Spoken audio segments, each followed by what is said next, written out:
My name is Tom Crouse. I'm a PRCA Tie Down Roper, and I live here in Gallatin, Missouri with my family, Jean, Carrie, and my sister, Kirby.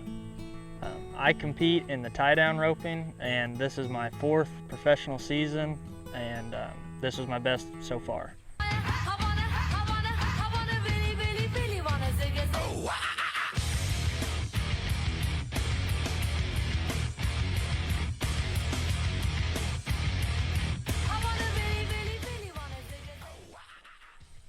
I've been competing for about 13 years, and now I'm in the professional ranks, and I've just worked my way up.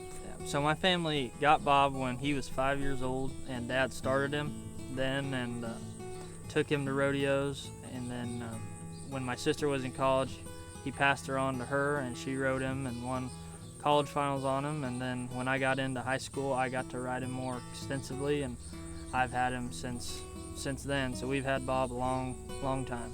Bob's just special because he's been with us all this time. He's allowed each one of us to be successful.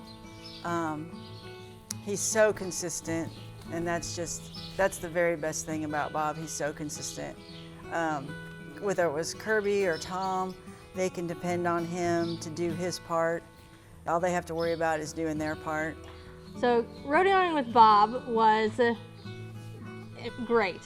I could always count on him to do the same thing every time. I didn't have to worry about trying to make my horse do what he needed to do and I needed to do, but he also was a little hard to have around also. He didn't make it easy.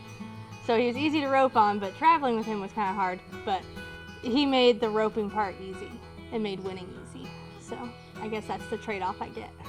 Since we're the same age, we're kind of like brothers. We've had a lot of big fights, and some days are good, some days are not so good, but I know him like the back of my hand, and he knows me very well, so I know exactly what he's going to do, and gives me a lot of confidence roping against the best in the world every day. The arena floor, he's chilled.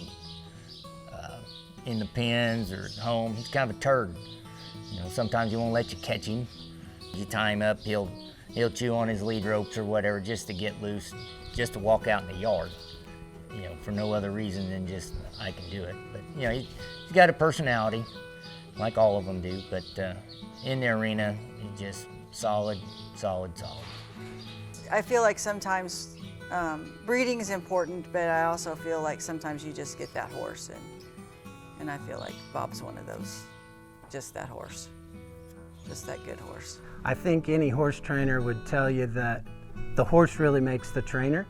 That's the same in our business, is that the horse really helps us with our product. So we've been fortunate to be a part of Bob's journey for a number of years, and the Bob story is a neat story. I mean, he's an outlier to where everybody searches for that unicorn that will go that long and perform to that level year after year. So pretty obvious that a horse that's 23 and still competing, it's his wheels that are important. So the longer we can keep him comfortable and sound, the harder he's going to try, the harder he'll stop and be ready for the next one.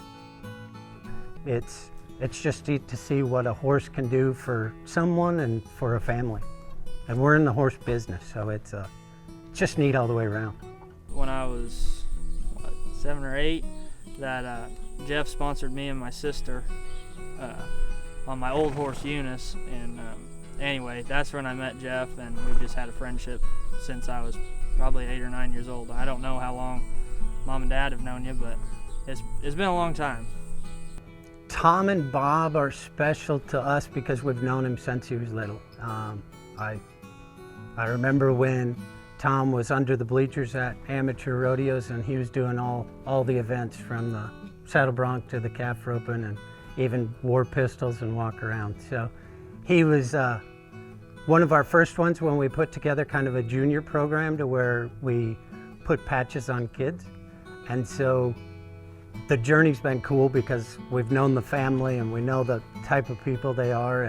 And then when you see Tom and a horse like this make it to the Super Bowl or rodeo that's coming up in December, it's just neat, and we're, like I said, we're just fortunate to be a part of it.